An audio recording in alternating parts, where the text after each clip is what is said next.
Imaginez un instant qu'une blague, une simple blague partie d'Internet, devienne un phénomène mondial qui pèse des milliards.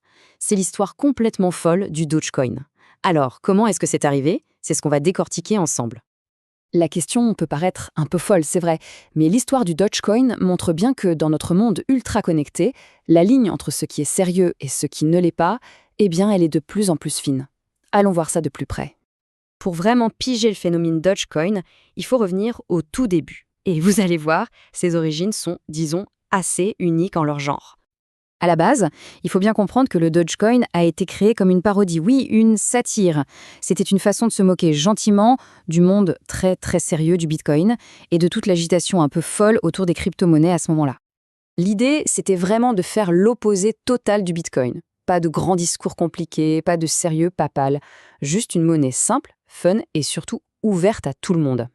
Et là, c'est le retournement de situation incroyable. Contre toute attente, cette simple blague a pris une ampleur phénoménale. Ce qui n'était qu'un clin d'œil est devenu un actif financier valorisé à des milliards de dollars. La vraie question, c'est « mais comment ?» Et la réponse, en fait, elle n'est pas tant dans la technologie que derrière. Non, la clé de tout ça, c'est quelque chose de bien plus simple et de bien plus puissant. Une communauté incroyablement soudée. Le Dogecoin a carrément inventé un nouveau genre, ce qu'on appelle les meme coins. Ici, la valeur ne vient pas d'une innovation technique révolutionnaire, mais de la culture web, du buzz, de la puissance d'une blague partagée par des millions de gens. Et attention, quand on parle de communauté, on ne parle pas de quelques centaines de personnes. On parle de millions de passionnés aux quatre coins du globe qui se retrouvent sur des forums, qui lancent des cagnottes, qui s'encouragent. C'est cette véritable armée de fans qui est le vrai moteur du Dogecoin. Mais la puissance de cette communauté a été complètement démultipliée par un autre facteur.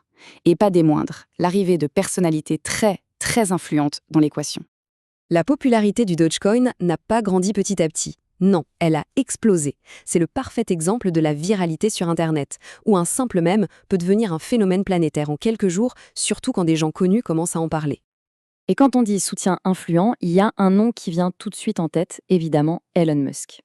Ces tweets, souvent un peu cryptiques, un peu drôles, ont eu un effet absolument dingue sur la valeur et la notoriété du Dogecoin. Il l'a propulsé sur le devant de la scène mondiale. Bon, les mèmes, les tweets, tout ça, c'est une chose. Mais est-ce que le Dogecoin a une utilité concrète? Est-ce qu'on peut s'en servir pour de vrai? Finalement, son usage est resté très fidèle à son esprit de départ. C'est simple, c'est communautaire. C'est la monnaie idéale pour donner un pourboire à un créateur de contenu qu'on aime bien ou pour faire des tout petits paiements en ligne, là où les banques traditionnelles sont souvent trop lentes ou trop chères. Et le point central, c'est vraiment ça. Le Dogecoin a su garder son âme. Il est toujours vu comme la monnaie légère et amusante de la communauté, un point d'entrée beaucoup moins intimidant dans l'univers des cryptos. Et c'est cette image qui, paradoxalement, fait toute sa force. Au final, l'histoire du Dogecoin nous pousse à réfléchir. À l'ère du numérique, qu'est-ce qui donne vraiment de la valeur à quelque chose? Une technologie complexe et des institutions? Ou bien la passion et la conviction de millions de personnes?